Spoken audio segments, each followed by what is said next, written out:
धम्मपद लोकवग्गो पथव्या एकरजेन सगस गमने नवा सबलोखाधीपचेन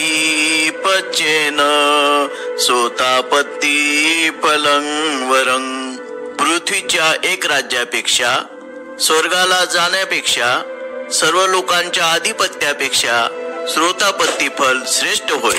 अर्थकथा। अनाथपिंडक या लखपतीने आपल्या मुलाला बुद्धांकडून धम्म श्रवण करण्यास प्रवृत्त केले। त्यासाठी त्याला 1000 मुद्रा इतके पैसे देऊ केले।